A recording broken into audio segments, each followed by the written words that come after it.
Dear Venerable Sister and Brothers, Dhamma friends, today too we are going to start Dhamma talk. May everyone settle down for the talk and give the consent with 3 times. Sadhu, sadhu, sadhu. Namo tasse bhagavato arahato samma sambuddhasse. Namo tasse bhagavato arahato samma sambuddhasse. Namo tasse Bhagavato arahato samma sambuddhasse. Katame tayo dhamma bahukara sappurisa sansevo saddhamma savanang dhammanu dhamma patipatti. Dear Venerable Sister, Brothers and Dhamma friends, today we are continuing the same topic started yesterday, namely the Dasuththara Sutta, and according to the topic we have enumerated for this retreat, we are in the book of 3, according to this particular discourse delivered by Venerable Maha. The first question he is asking is, what are the 3 things greatly helpful, most beneficial, 3 things. Asking the question, he directs the attention, and then, without expecting the answer from the audience, he himself gives the answer, and that is to say, Sappurisa Sansevo, that is the association with noble friends or true man, and the Saddhamma Savanang, and hearing the true Dhamma, and Dhammanu Dhamma Patipatti, practicing of the Dhamma in the entirety. So these are the 3 things one has to take care. If someone is really thinking about one's own benefit or well-being. So we try to observe the relationship with these 3 aspects with the early part of this discourse. Because in the book of 2, when Sariputta is asking, what are the 2 things greatly helpful, then he enumerates mindfulness and the clear comprehension. Before that he is asking, what is the single thing greatly beneficial or helpful? He says, he enumerates diligence in doing good things. So in a sense, association with the good friends or noble friend and listening to the Saddhamma or the true Dhamma and practicing of the very same thing is what does it mean by the diligence, and that is what does it mean by mindfulness and the clear comprehension. So we can see different dimension and different viewpoints to the same thing. So how to express as a 1 thing and the 2 things and the 3 things, and same way, Venerable Sariputta is presenting this knowledge, and when and where you analyze it, specifically when and where you apply to your life, you can see that knowledge itself has its own grammar, its theory, and Venerable Sariputta can see from his bird's eye view and how profound it. And it's a kind of a special service he did to organize the knowledge what the Buddha preached. So therefore he is being known as the general in his Dhamma warfare, and this is one of the outcome of it. So yesterday we took this Sappurisa Sansevo, that is the association with the noble people or a good friend or true person. And that's a very, very rare opportunity. So therefore, if you do not see it in a pragmatic way, if you do not see it from the practical way, you think or you will complain or entertain doubts, telling that today's society at large is lack of that kind of true people. It's erosion of these qualities and people, so therefore hopeless like. And that is the way many people think about themselves as well as the society, and they don't get the real message. So much so, they get the easy answer, telling there are no Sappurisa, there is no true people, there are no noble people. That is why we have no other way. So we are associating a Sappurisa. But for the last 30-40 years, if you look at the society at large, or if you look at the society in the locality, you can see everyone is not hopeless. Everyone is not given up their idea. There are some people, and they are the people we have to use as a role model, and they kind of people associate Dhamma, and they progress little by little. So therefore don't expect the 100% perfect person outside. Instead see a better person than you. That's it. And then follow it. And then you will be, naturally you be a good man to start with. And then that particular person will say how to make the good the better. And when you are doing like that, don't expect the perfection. So that is the kind of disciplinarian kind of mind, or theoretical maximum kind of mind. They are utterly destructive. They never allow the practicality or utility value, so therefore don't expect the perfection.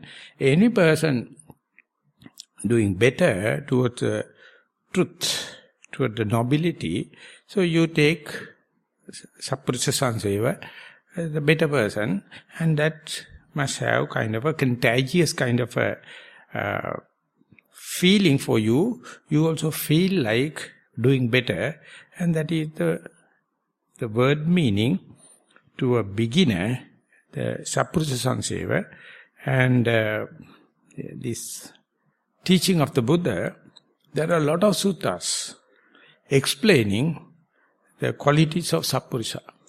So if you are going to check that, take this as a checklist and see, no one is up to the mark. Because it is so precisely enumerated. So therefore, you may easily arrive at the early decision, there are no Sappurisas like.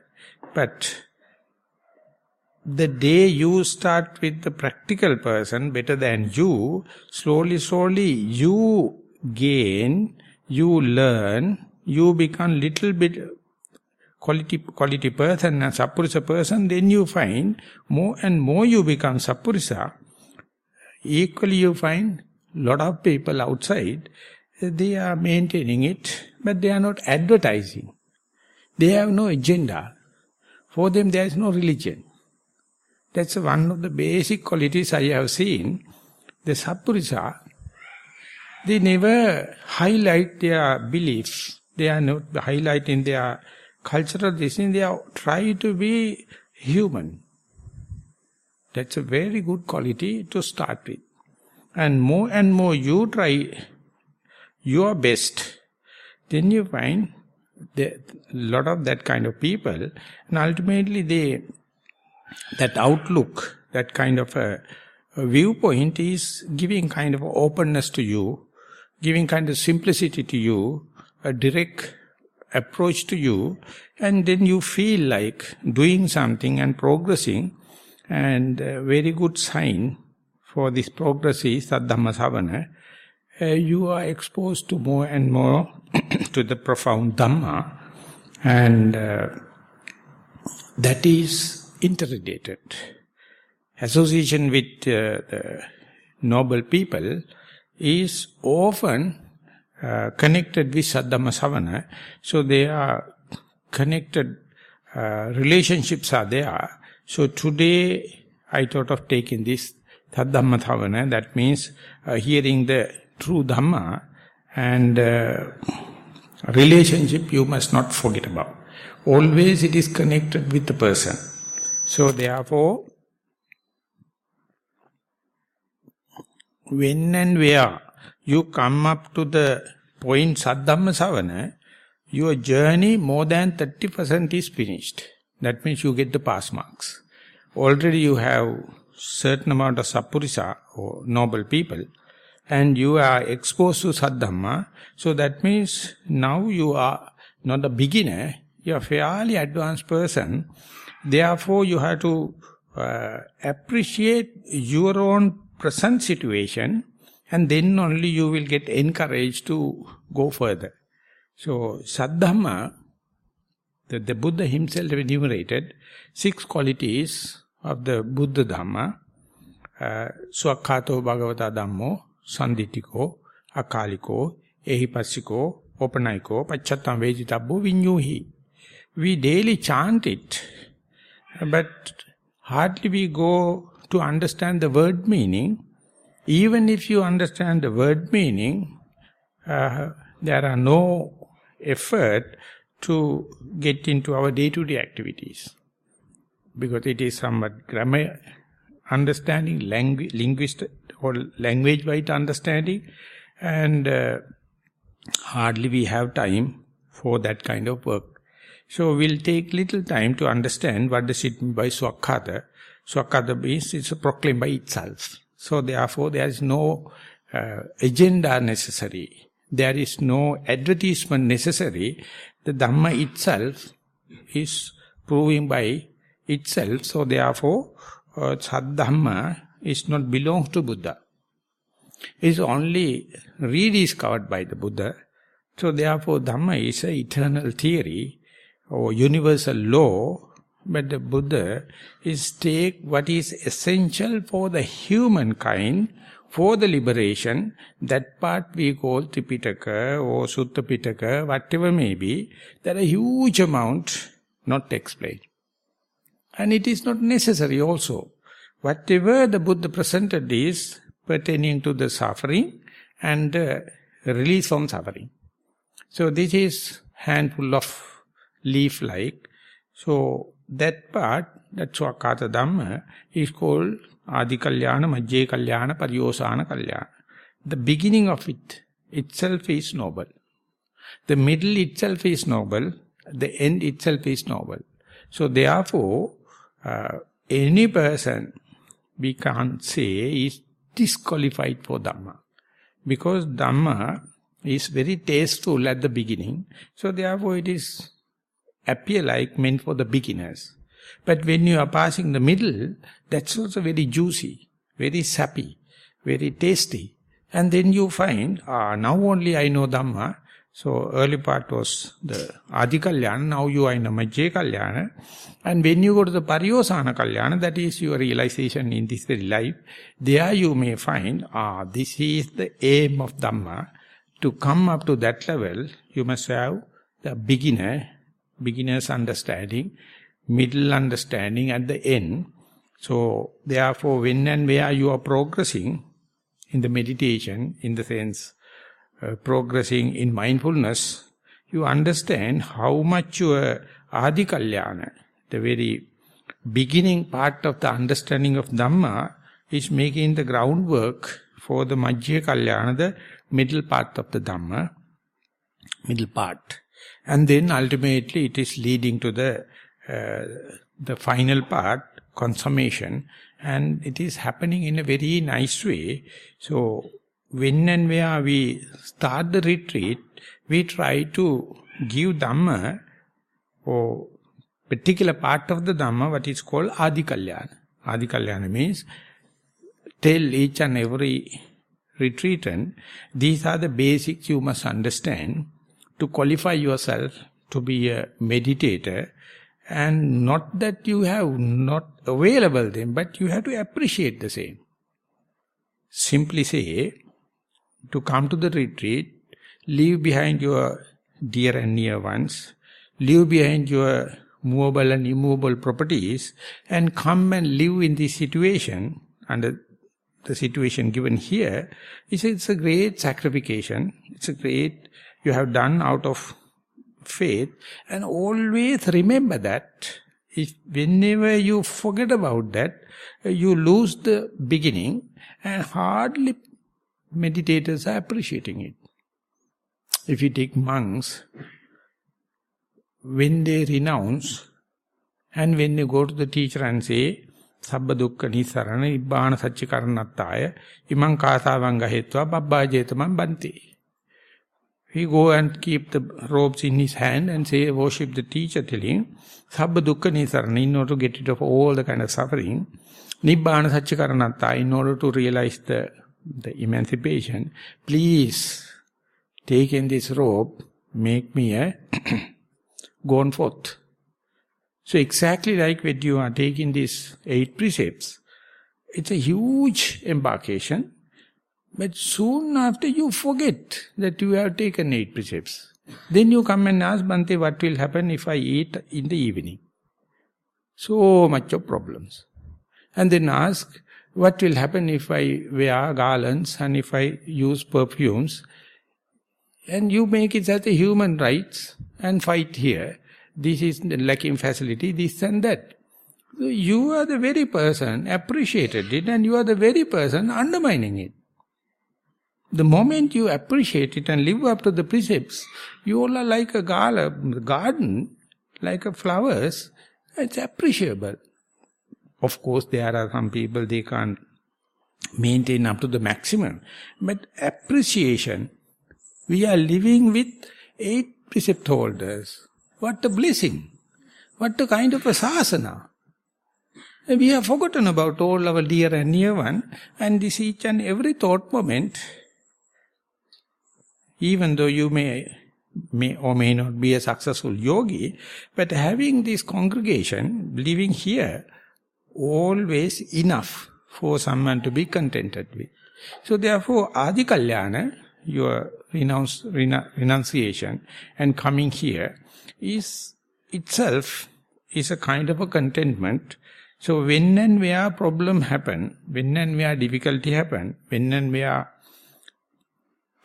uncomfortable situation happen, revert back to your precepts and see whether this uncomfortability is disturbing your precepts. If it is not so, it is insignificant.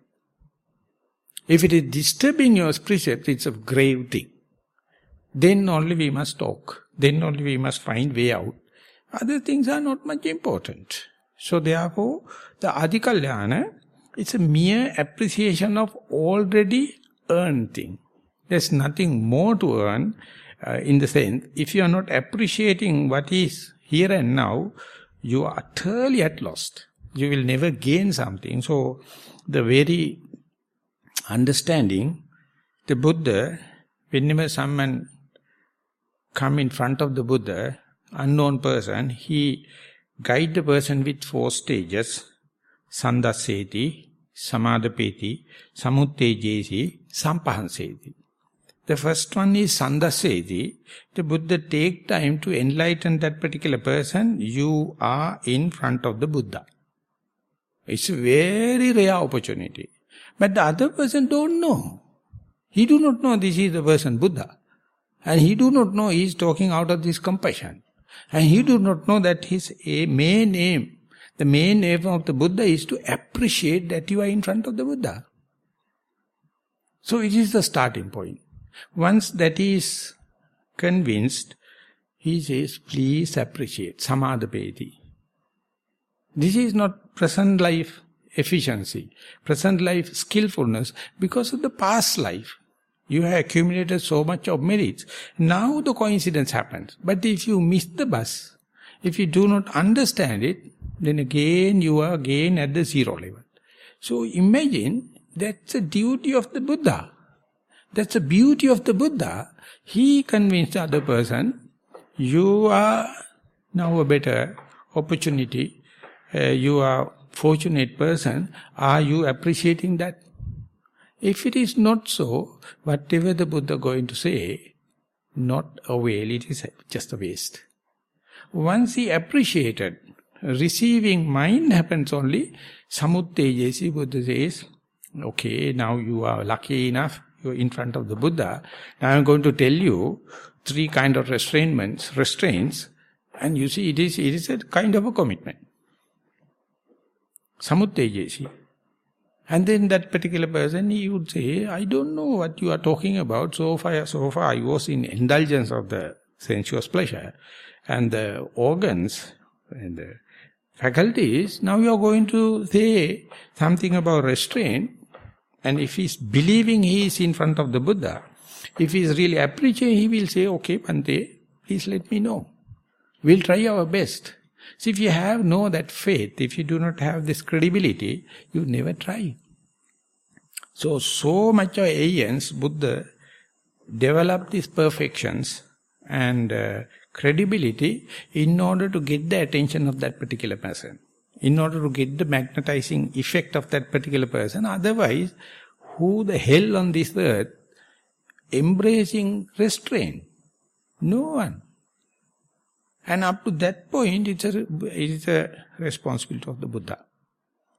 And the other part is now ready, then only Buddha is giving, these are the things for your own benefit. Whatever you do away from these three restraints, you will get the fame, gain and political, social, everything, but at the deathbed, you have to suffer. Suffer a lot.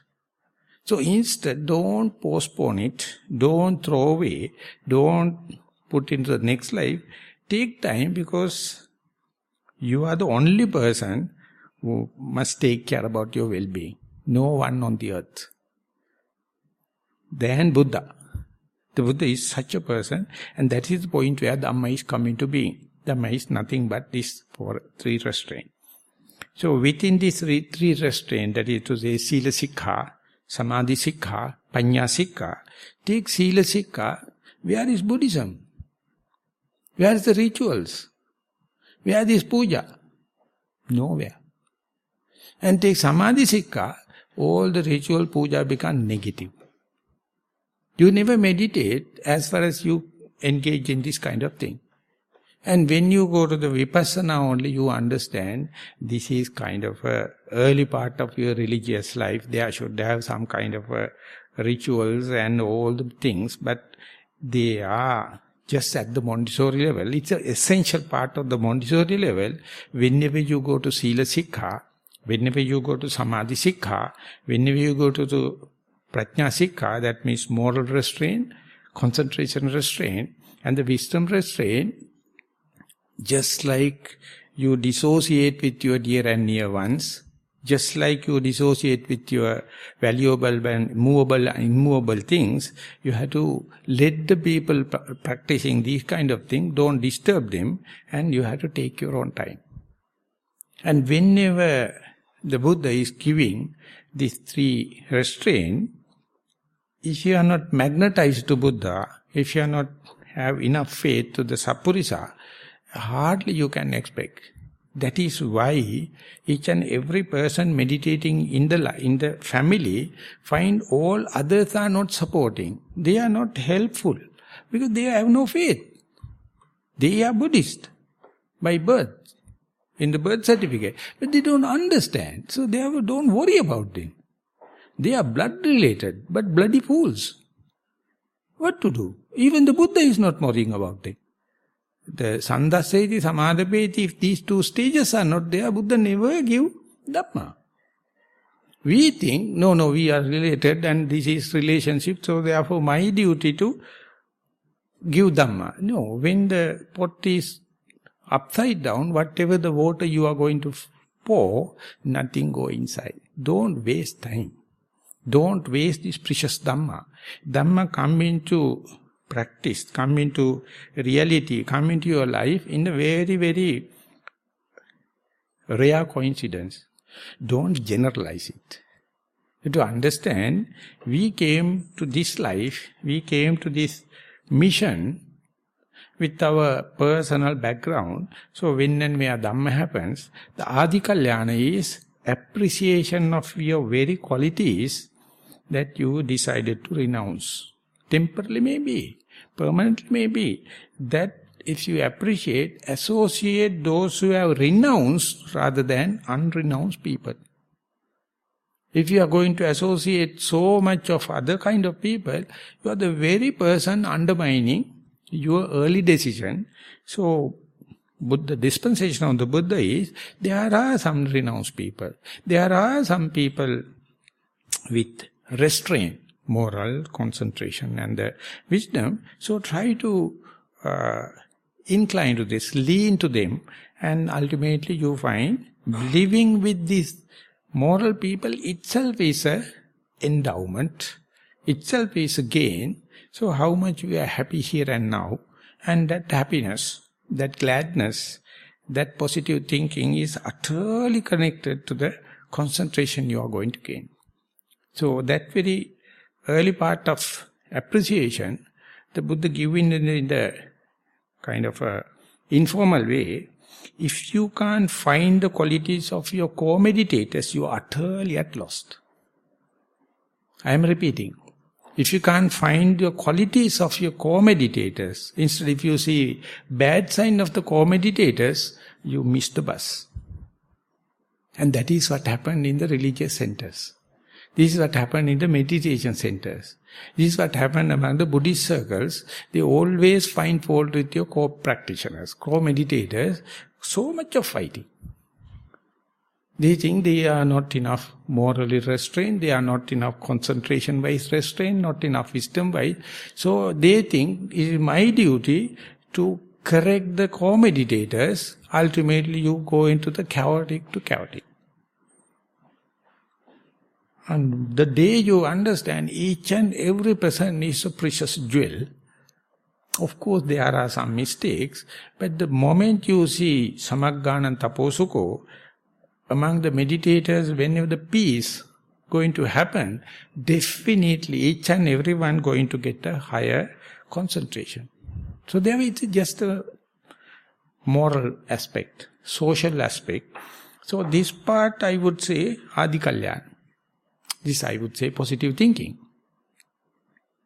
And if you are not appreciating, you say, when I am meditating, other person is coughing, other person is coming late, other person make noise. So you will never meditate. You can't sympathize such a thing. Because you are not sympathizing yourself. You are not sympathizing others. So these basic things, the one new thing I would try to share, now we try to share this mindfulness with the school children, that is mindful school, and there we have selected very limited number of people. They are capable, we hope, teaching children. So when and where you try to teach this simple thing to the children, you are learning a lot. By teaching only you learn. I am not telling you are a Kammattanacharya, you are enlightened, but the very simple fact, be here, sit here, and understanding sitting, I am here, is the whole teaching, and convincing that to a young child, you understand how profound that my early training, when I sit and understanding of awareness of or verification of sitting is the utmost important, and how difficult to give it to a child. So whenever you try, you have to assimilate ways and means, so you do it through your trial and error. By teaching, you learn a lot. So therefore the Theravada tradition is always recycling. Always you take time, you preach, you teach others. But Venerable Katakurti Jnanananda used to say, the students are the best teachers for me. Learn. Mahasi Sayadaw used to say, whenever students are there, I teach them. Whenever they are not there, I advise myself. From the gain, from the feedback I get from the children, my disciples, my students. So living in a congregation, we are gaining Dhamma in a kind of a way, it's a contagious, so therefore always see positive side of the group. We are the best lot in the world. So one before the last, we had a very rare opportunity to talk to Pandita Sayadaw when we go there. He told, we Sri Lankan Buddhist, when there he says, lucky enough we are human beings. First and first quality. Second is, we are lucky enough, we are in the Asiatic countries. Second quality is. Third thing is, we are lucky, we are Buddhist. Third quality. And lucky enough, we are Theravada. Fourth quality. So therefore, you see, we are family. We are in a Dhamma family. But you see, what a minority we are. And how lucky we are to be minority. That is the thing you have to appreciate. Whenever you in the popularity, at large, utterly lost. That is what the other non-Buddhist ways, you try to be popular. You try to be the cheap popularity, ultimately you macerate yourself. You are over-exhausting yourself. And see, you are coming to a minority, and this is the best. One day, Venerable Jnanarama used to say, even if I can't meditate, I am so happy to live with meditators. Because that atmosphere itself is a good vibration. So without that, mind you, your morality will never grow. Your moral restrainment will never progress. And your concentration, your one-pointedness never grow. Never. And in the next, if you are to continue along the Sutta, the Venerable Sariputta says, if you do not have common sense, if you do not appreciate this, the peace among yourself, you will never gain in this enlightenment, never gain in Sila Samadhi Prajna. So therefore, make sure Adi Kalyana is, we are the best lot on the world, for the moment at least, and appreciate it, and then only you appreciate yourself. And that is very important. And then you gain the meditation instructions. You may have learned a lot of instruction, lot of teachers and lot of primary objects, but whatever the prescribed here, you will absorb only if you appreciate it. Otherwise, you will compare it with the other methods, other teachers and other primary objects. On the last day, after 14 days, you may say, Bhante, I have spent 14 days, can you give me a meditation object and some simple meditation instructions? On the way back only they are asking, I feel like killing myself. After 14 days, on the way back they ask, can you, Bhante, give little instruction for meditation? Because they have never listened to it. They have never practiced it. Adi Kalyana is lost. So therefore Venerable Jnanarama used to say, may not be the best place, but please adhere to the timetable, please do it. Then when you go back, you earn something, you gain something, and you will be better exposed to the better Kalyana Mitta, better Dhamma. So therefore, while practicing here, don't entertain doubts. If it's so, quit, go out. So therefore, that is not something the meditation center is going to give you. That you bought here, only meditation center is telling you, please appreciate your presence, please appreciate the meditation instructions, please appreciate your co-meditators. That is the Adi Kalyana. And it is simply, according to the Buddhist way of explaining, you are due to your good merits, you earn your past. Otherwise, you find fault with all the other people. And then only you get happiness when you sit and you make yourself comfortable and you can happy. And yes, I am sitting, I know I am sitting. I know it is symmetrical and relaxed. And the thought moment, you feel kind of a contentment. There is no much of future planning. There is no regret about the past because you appreciate the present moment. And you are not worried about the other people are doing good or bad. You are not worried about other places on the earth for the meditation. You see, here now I am is the best. So that you have already earned, that is a separate issue. But the appreciation. And when you walk in the walking path, you see you are walking on the Mother Earth without slippers, with the naked foot. See what a connection. How often we get such a chance, just walk without any weight on your hand, just walk on the path. And that is our past good merits. And when it is walking, if you are not appreciating it, if you are worrying about, there won't be any concentration. So therefore the concentration, if you consider as the Majjhe Kalyana or the middle part of the essence of the Dhamma, it heavily dependent on the Adi Kalyana, that is your morality, your moral responsibilities to the others, and the social outlook, and we have enough. But I am telling, the moment you are appreciating, you get so much of energy to go forward. So therefore, today also we had one statement in the question and answers. Once you sit, you get in-breath and out-breath.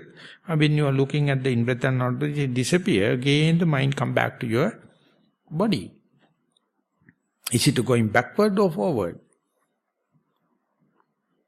First your mind was with the in-breath and out, very sharp and very focused. And after a while it disappeared. Again, the mind come back to the sitting posture. It's both. If you are appreciating, the body is the most precious thing Buddha mentioned.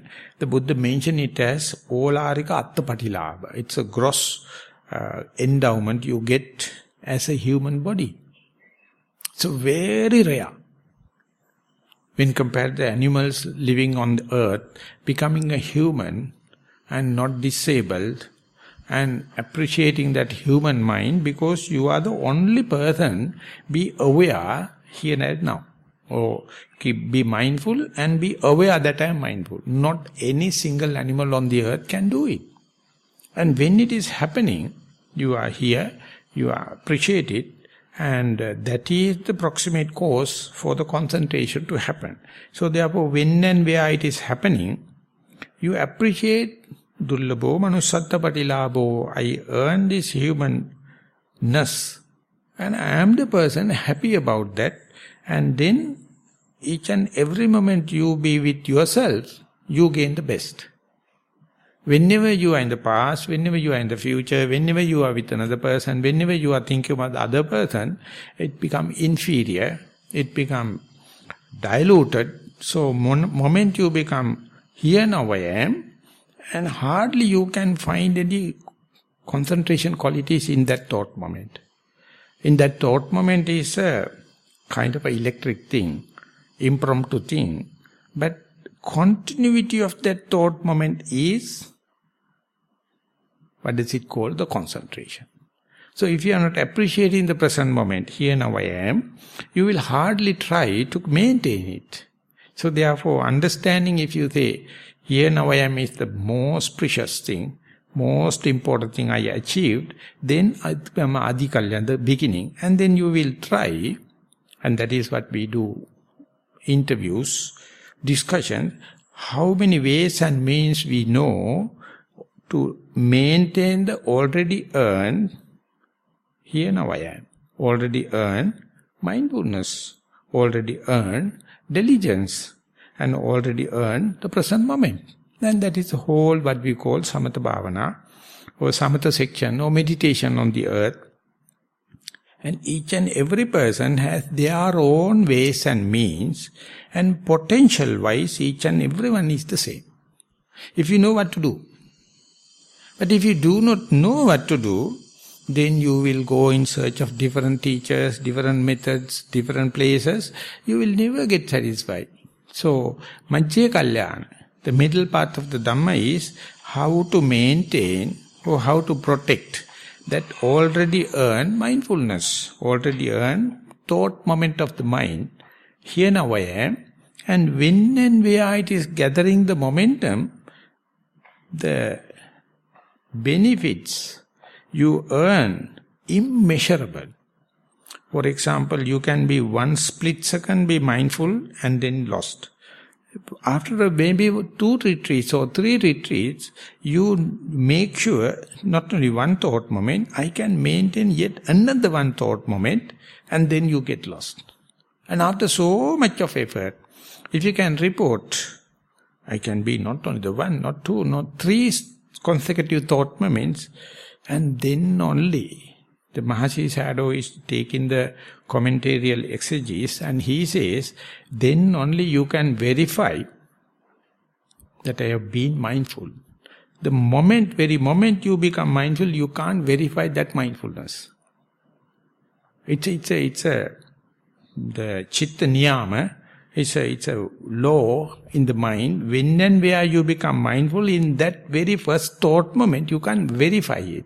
In order to verify, it must continue first, second, third, fourth thought moment, and then only you have enough inferential knowledge, you have enough deductive knowledge to say, something happened.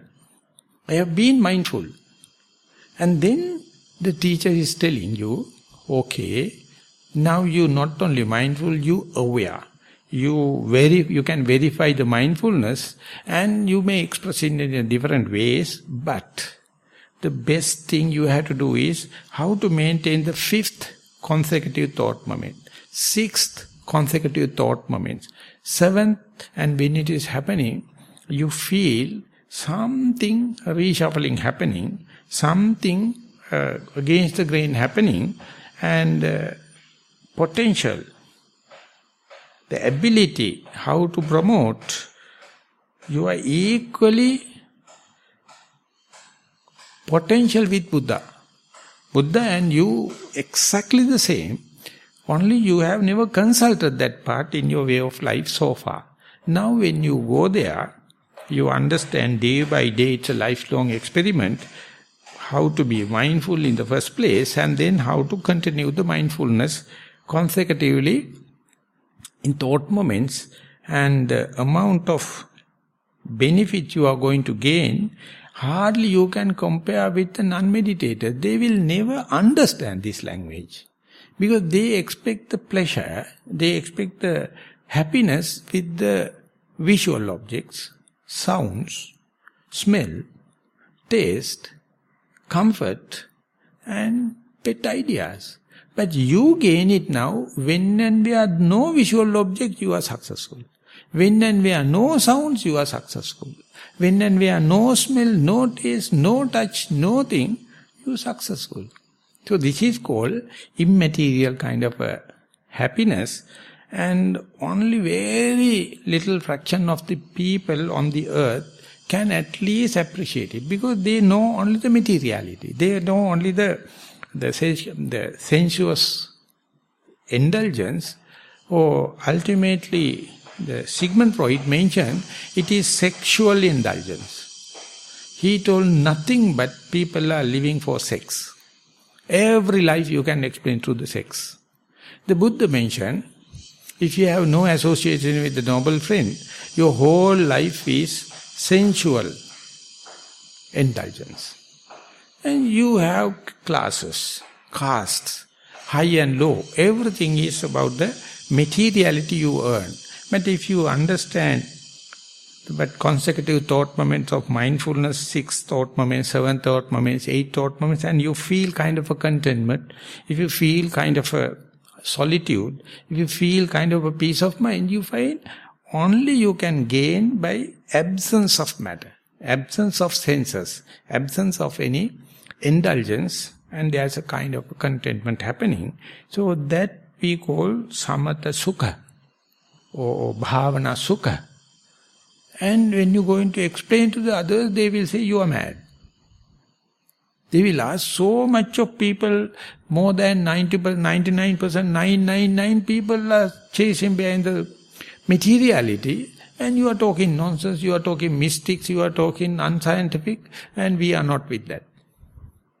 And of course, majority with them. But can you disprove your very experience? That is a sandrittika. You are verifying with yourself, swakkata, because Dhamma is talking by itself. It is proclaiming by itself. You are not just mere person with moral restraint. You are little bit with the concentration, and that the experience you gain, the concentration you gain, whenever you experiencing it, hardly any person you can communicate with, unless otherwise that particular person is more advanced than you. So therefore each and every advanced person has a responsibility to give a helping hand to the beginner. So this is how it is happening.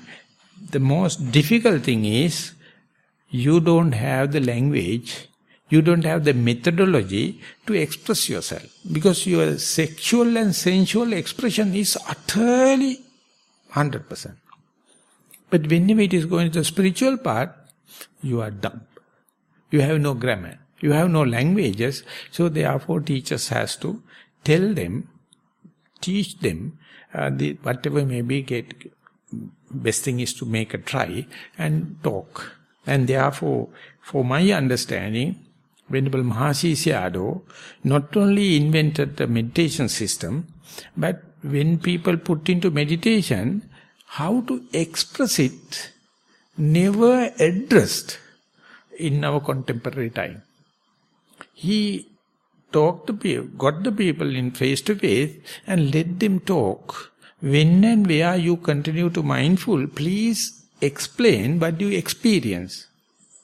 Please explain what is your feeling. No one can. No one. So therefore ultimately he assimilated system. So please try to explain only on the primary object. Only when the mindfulness is intact. And then I can understand, don't talk cock and bull stories. Then really it can happen. And the same thing happened to Pandita Sayadaw. He went to the meditation and he found all the meditators are jokers. They are never up to the mark of the moral restrainment. So he was so upset, telling, I am a monk, I came to a meditation center, I see a lot of other monks. No one is restrained by the rules and the precepts. So he was upset. And he thought, no, that meditators must be perfect. How can they become immoral? And later on, Shwe Umin Sayadaw in the instructions, he has mentioned, please go and listen to Mahasi Sayadaw when he is taking interviews. Then Sayadaw going and waiting 1 week, is asking again and again the yogi, when was your mindfulness intact? What was your primary object? What did you feel? No one is listening to you in Mahasi Sayadaw. No one is explaining about the primary object. No one is reporting when they are mindful. And they don't know. So 1 week after, Pandita Sayadaw got the point and he assimilated method Majjya Kalyana, when and where mindfulness is intact. When the mindfulness is continuing, please let me know what is the object upon which it is mindful. Please let me know whether you note it or it is simply happening. And please let me know what you feel.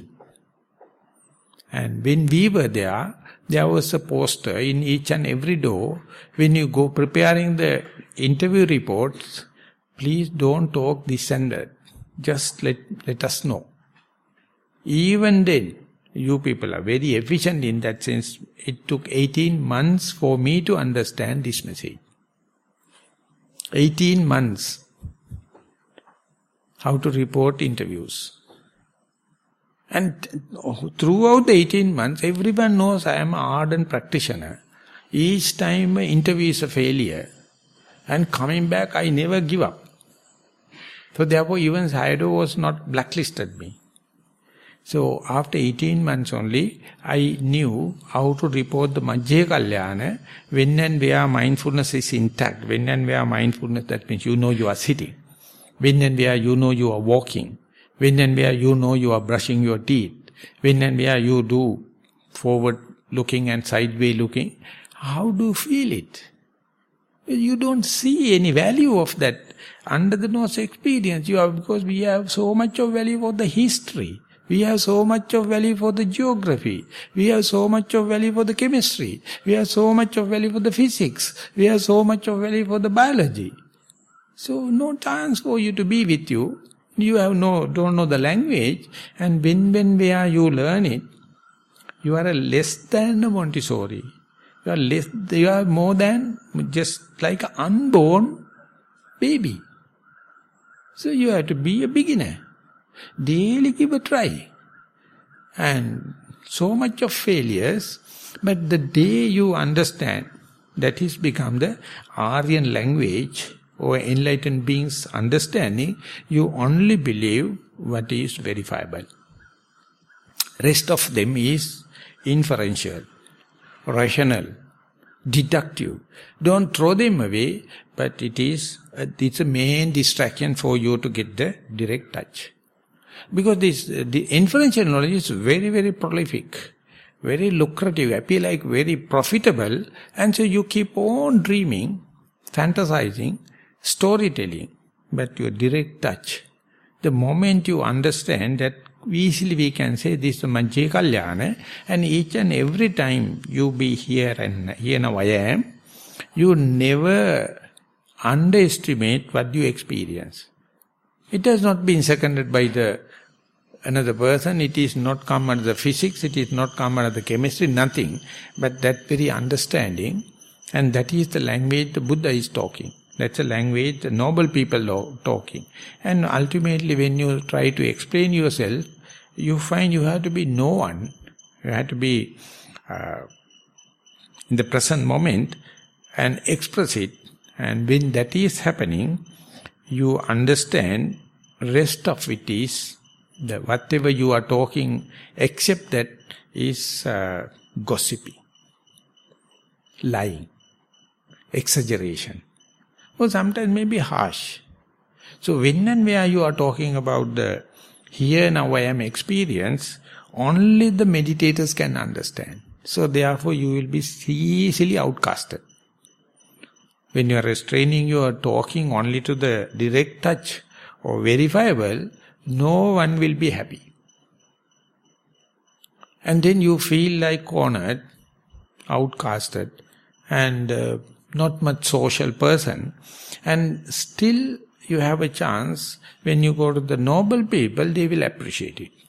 But if you go to the ignoble people, they will say, what the hell, you are not entertaining the life. This life is to throw parties, go to the clubs and go to the films. What you are doing? Who told you? Don't do it. Don't use this under the nose experience. We have so much of books and libraries and CDs and internet and Wikipedia. Knowledge, go. That is the place it is going. So therefore, Sappurisa Sanseva, Sappurisa is telling, this is the knowledge, verifiable, under your very nose. That's what the Buddha is experiencing. So more and more you improve this under the nose experience, you go into a language, you go into a kind of a grammar, only the elements are there. Earth element, air element, water element, fire element, that's it. Otherwise, you find people, you find good and bad, you find this and that. So when and where meditation is happening, when and where you try to explain your experience, nothing but these four elements are there. Whether you are male or female. So slowly from the individual characteristics, you are going to the common characters. Materiality means four elements, whether internal or external, whether living in the living system or outside. These elements are there. How many stories we are making for the four elements? Because four elements appear very boring. It is not much prolific. You can't make stories. So therefore you attribute personalities or likings and disliking to these elements and the storytelling happening. But when and where you try to come to the Majje Kalyana, the middle part of the Dhamma, you understand these four elements are there. Multivarious behavior, but see the common character rather than individual character. So shifting from the individual character to the common character is what happens when the concentration is happening. Imagine your mind is like a globe. It is very happy to roam around the superficial part. And because it is the most bigger area, very multivarious, and connection with the outside, your mind is always at the brim, at the outer surface. So sometimes you're outside, sometimes you're inside. When you become religious, you take interest inward journey. Whenever it comes to the inward journey, halfway through, you cut off from the whole the senses. And you are not seeing, you are not hearing, you are not smelling, you are not tasting, touching, but you feel even the breath is not there. But you know you are not dead. You know you are not sleeping. You are not unconscious. That area, when you come there, that the middle path on the halfway, you experience something unrelated to your senses. And that is what you call the stream of existence or stream of consciousness. That has no beginning, middle and the end. It does not understand whether you male or female. It does not understand in and out. And that is experienceable. Experience, hardly you can communicate. If you are not go unprepared, you are utterly lost. So that is why the Buddha says at the early part, Margya Kalyana, you start with the breath. And keep on practicing breath. When you go there, ultimately breath is losing its boundaries. You see in breath is becoming out breath. And ultimately that also becomes ceases to exist. And you come up to a level, there's an experience, not by the eye or sight or visual object. There is an experience, is not the ear and the sound, not the nose and the smell, not the tongue and the taste, and not the touch of the body, even you don't feel the body. And it is not a mind-made game. And when you come there, you feel utterly lost, unless otherwise you advise, you go prepared. When you go prepared, you consider this as the solitude, not the lost. You consider this as the contentment, not the unsatisfactoriness. So then you understand this is something religious, but whole rest of the world will say it is mystic. Will say you are in a hallucination.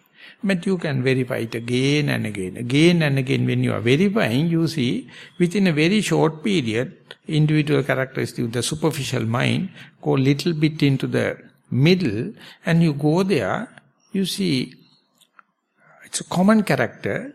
So 4 elements are there. Elements do not know whether it is working in your body or outside. But when you are experiencing it, that very understanding, how much you can trace back to your child age. Whenever you become solitude and peace, you experience it. One day when I was in Nilambe, many people were talking about that kind of a thing. I also would have experienced it. But immediately cross an idea into my mind. When was the first time I tasted salt on my tongue? So we went back, and hardly I can remember the exact date, the taste of the salt. And of course later in the lab and that kind of thing, we taste it on the chemistry ground. And now as a practitioner, I taste it. So I found whether there's a change in the earlymost taste of the salt and the middle taste and the now taste, it has no changed. Salt is salt. Does that salt experience having maleness, femaleness? Does it carry happiness or sadness, good or bad? Salt is salt. So it is eternal.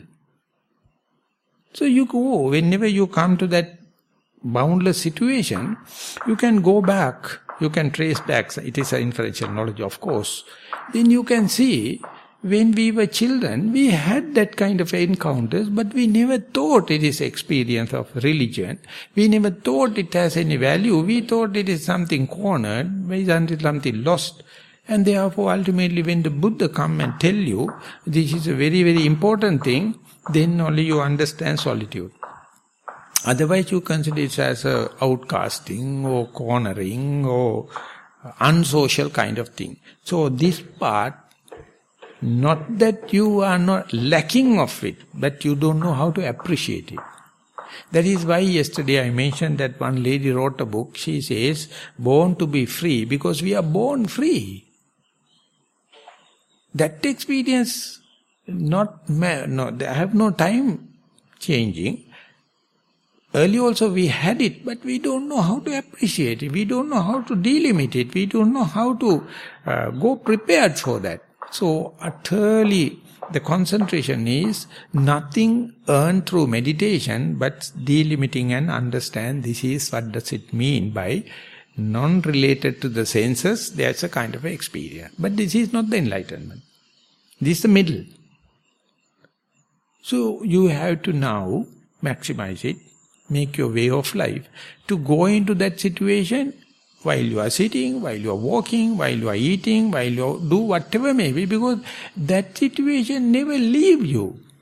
Unless otherwise you are wandering and you are changing, chasing behind the past and the future, other people and other places. Even then that is there. Something like it's a canvas. So more and more you practice, you understand, Sappurisa is always appreciating this kind of a solitude, always try to understand the basic human qualities than the superficial individual characteristics. So you understand two methods to look at the world. The conventional individual characteristics, and when you go into the deep, the common characteristics. So whenever the common characteristics happen, you compare it with the individual characteristic. Individual characteristics happen, common characteristics. Now you understand how to do away with the worrying, how to do away with the frustration, how to do away with the tension. If the tension is with the individual character, one particular person, look at the common characters. With the common character, there cannot be any tension. But the common characteristic is very boring, very monotonous, very, very lazy. Then put little mind into the common individual character, they need to become very enthusiastic and very energetic. So you have to weigh between, and that is the most adventurous part of the yogic life. At a time, mind goes to convention. At a time, it goes to the common character. When it is happening, you may see in both the place, mindfulness is there. And huge responsibility is there. Responsibility is how much you change your way of living to promote this common character as much as possible, or to maximize your solitude, or to maximize your contentment, or to maximize your peace of mind at any cost. Don't worry about the others' values. Don't worry about the already what you earn. They don't know. They know only the common individual characteristics. You can't compare with them. You can't discuss with them. So when you come there, even in this multitasking world, even with this so much of responsibility, there are rooms, there are ways and means you can expand the time period or time-space opportunity, be unto yourself. Here now I am. More and more you go there, you feel at that moment, whenever you, here now I am appreciating, this is what you call healing. This is what you call therapy. This is what you call rejuvenation. And if you are doing so much of responsibilities and outside task and burning the candle from the both the ends, so you are macerating yourself, you are self-torturing, but you can't do away. You have to have certain time to earn your food, earn your responsibility. So give it, but don't indulge these luxuries. Don't indulge this consumerization. It's an utter cost. Take your utility value. You must have certain amount of food, certain amount of clothing, certain amount of housing and certain amount of medicine.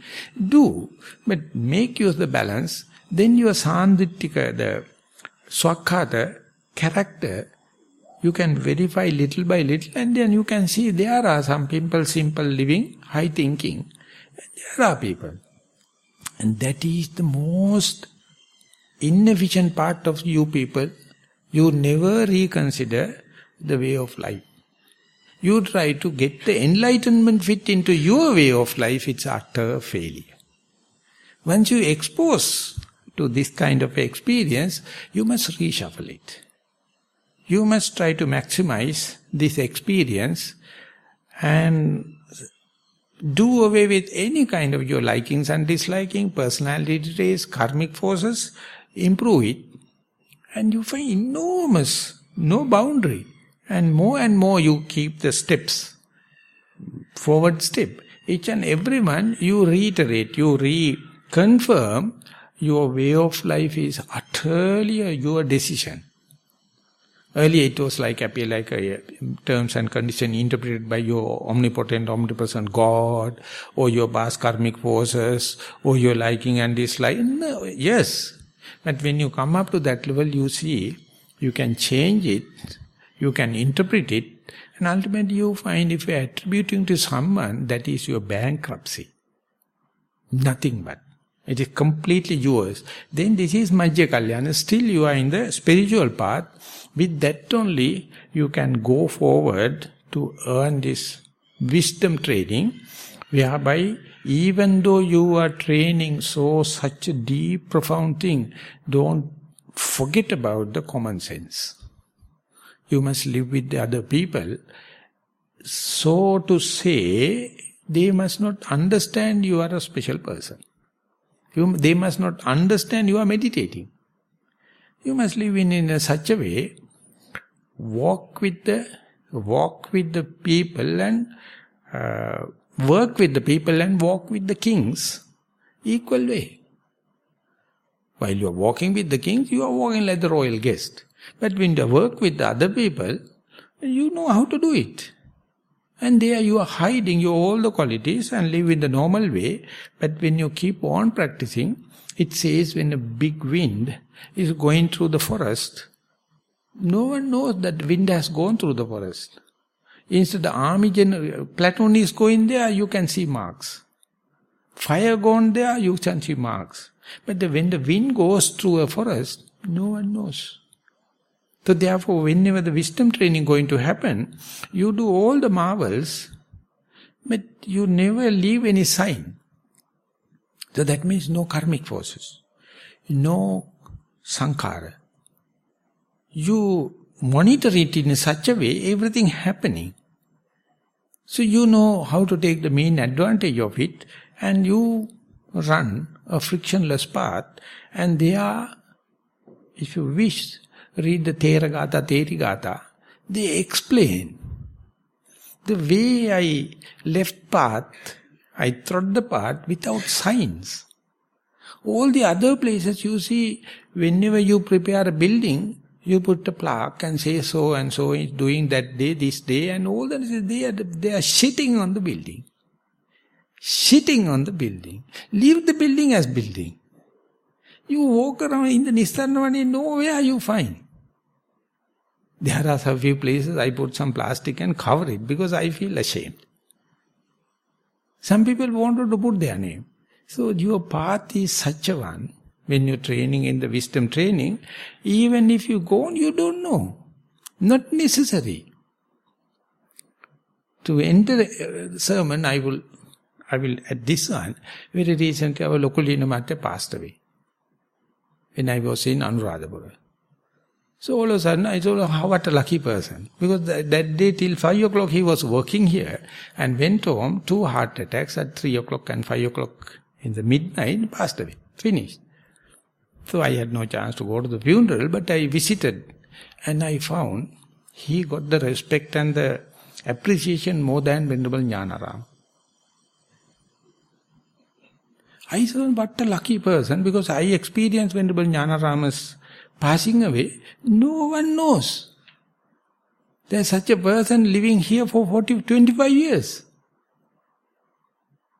It happened as to put advertisement and people were blackguarding telling while he was living, you try to protect it. After the death only you are going to show the corpse.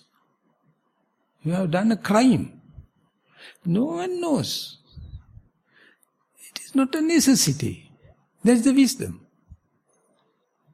Don't let others know. So that is how the Adi Paryosana Kalyana, everything done. But no one knows how it is happening. Things are happening. So this is the last, utmost.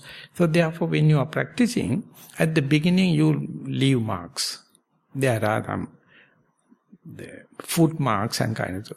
Ultimately, you do it in such a way, you do the utmost, but no one knows. And when that happens, the Buddha says, even the gods and the Brahma, they get astonished to see such a person, he is doing everything utmost, but for what? Even not for the gain, not for the name. He don't know why he is taking time to do it. Namo te purisa janya, namo te purisuttama, yasate nabi janami, yampi saya jahayati. He do utmost timetable. But he has nothing to gain. But he is fixing a role model, but not to get the veneration. When that happens, God, they come and pay respect.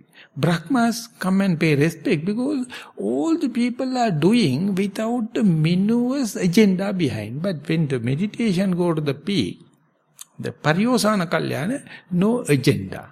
But more than any person, he is dutiful and beautiful. And that is what the peak of the meditation happened. Early signs you can feel it. Impersonal help, or that is called random action of compassion. All of a sudden you do utterly compassionate thing randomly. When the opportunity happens, ultimately you find the whole life is a random action of compassion, and then you can understand who the Buddha is. Then you can understand who the Sappurisa is, who the noble person is, because by that time you become a Sappurisa. You become a noble person, then the whole world is noble.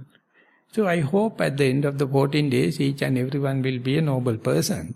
And then each and everyone not only listen Dhamma, share with others. With that remark, I would like to sum up the talk today.